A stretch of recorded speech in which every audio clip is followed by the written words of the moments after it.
Xin chào cô bác anh chị và các bạn. Hôm nay mình chia sẻ bánh dẻo nhân trứng sữa.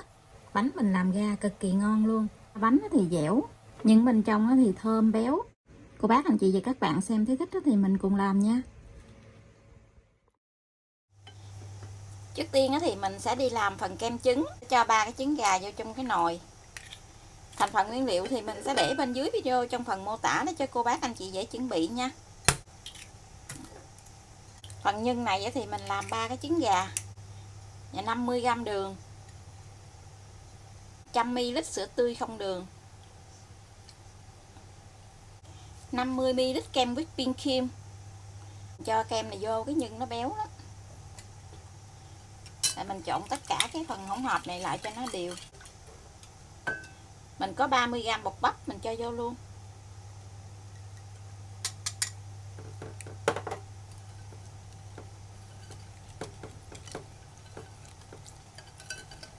Trộn cho tất cả cái phần nguyên liệu này nó tan ra cho nó mịn lại. Cô bác anh chị cho qua cái gây để mình lượt lại cho nó mịn cũng được. Mở lửa lên mình nấu cho cái nồi trứng này nó sánh mịn lại. Mở lửa lên đó thì cô bác anh chị dùng cái muỗng hoặc là cái khối lòng á, mình khuấy như vậy nè, mình khuấy cho nó đều tay để thôi á, cái bột này nó bị đóng cục lại á. Mình khuấy đều gì thì cái phần trứng này nó mịn. Nó đặt lại gì thì mình sẽ cho 20g bơ vô. Mình trộn lên để cho cái bơ này nó tan đều ra.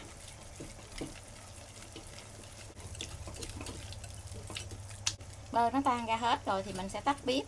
Mình lấy cái màng bọc thực phẩm á, mình đậy lại. Mình chờ cho nhân nguội tí xíu thì mình xe từng viên nhỏ lại. Đặt lại gì? Mình tắt bếp một tí xíu nguội lại nó còn đặt lại nữa. Lấy màng bọc thực phẩm mình đậy lại nha, để thôi cái nhân của mình nó bị khô á. Mình sẽ đi làm vỏ bánh. Vỏ bánh ở đây thì mình có 50g bột gạo, 50g bột nếp, 30g bột năng, 40g đường, 180ml sữa tươi không đường. Cho vô trong bột á, mình khuấy cho bột nó tan ra.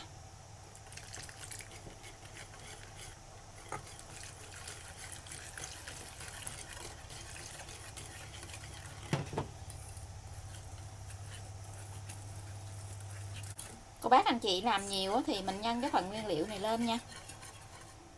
Bột tan đều hết rồi thì mình sẽ cho một muỗng canh dầu ăn. Chuẩn bị cái sửng để mình đi hấp bột. Cái sửng này thì mình thoa tí xíu dầu ăn vô để cho cái bột của mình hồi nó không có bị dính.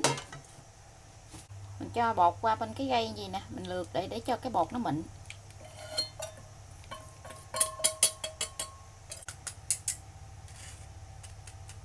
Mình lấy cái dĩa hay là cái nắp gì đó mình đậy lên, mình đem cái bột này đi hấp. Mình đậy lên gì nè để cho cái nước nó không có bị rơi xuống với cái bột á. Mình hấp cái bột này khoảng 20 phút. Tại vì cái bột này ít đó cho nên thời gian mình hấp nó cũng ngắn. Đậy nắp cho nó kín lại.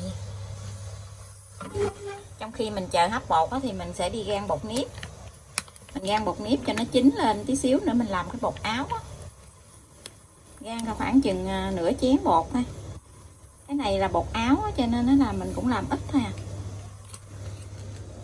Rang cho cái bột nếp này nó chín lên nha. Rang khoảng chừng 5 phút là được. Mình sẽ đi cân cái nhân này để mình chia ra. Mỗi một viên nhân là mình làm 52g.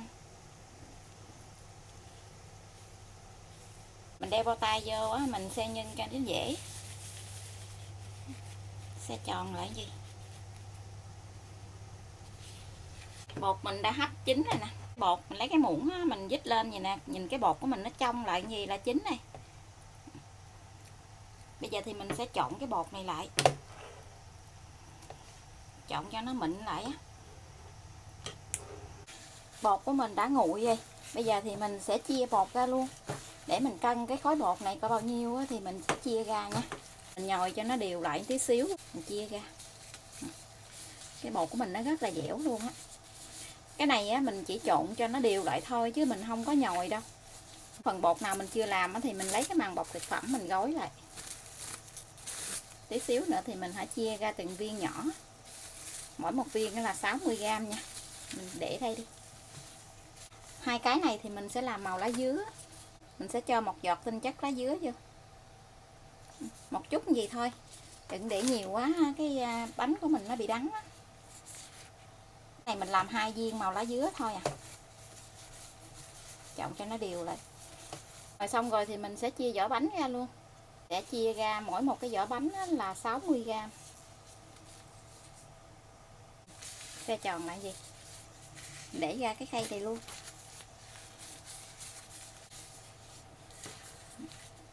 Phần vỏ bánh với phần nhân mình đã làm xong. Bây giờ mình đi tạo hình bánh luôn nha. Mình có cái khuôn in này. Nhìn đẹp quá chừng luôn.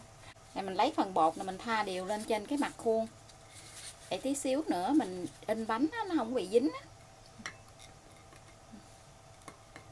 Mình quét đều lên trên mặt khuôn luôn nha. Mình ép cái miếng bột này ra cho nó dẹp dẹp xuống. Để mình gói cái nhân vô. Mình gói giống như là chè cho nước vậy đó. Rồi đó mình cho nhân vô. Rồi mình túm miếng bột lại.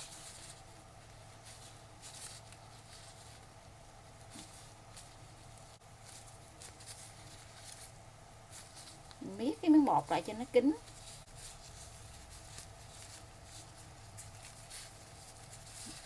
Sau đó thì mình xe tròn lại. Mình xe tròn xong rồi thì mình lăn qua bên bột nếp. Sau đó thì mình sẽ cho cái miếng bánh này vào trong cái khuôn. Cho vào trong khuôn rồi thì mình ấn ấn xuống đi. Mình lật úp xuống. Mình đè sát lại.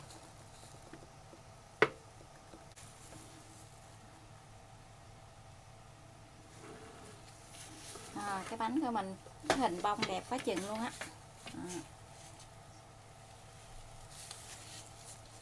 Tiếp theo thì mình sẽ làm hết mấy cái bánh còn lại luôn.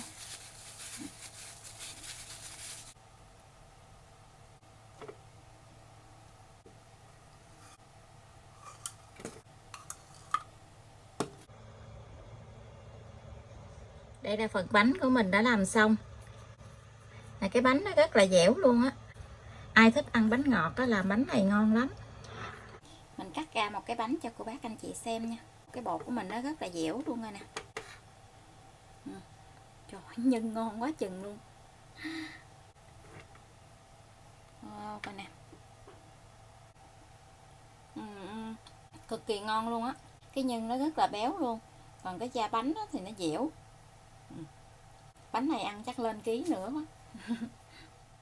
Giờ thì mình xin chào tạm biệt. Hẹn cô bác anh chị và các bạn lại video tiếp theo.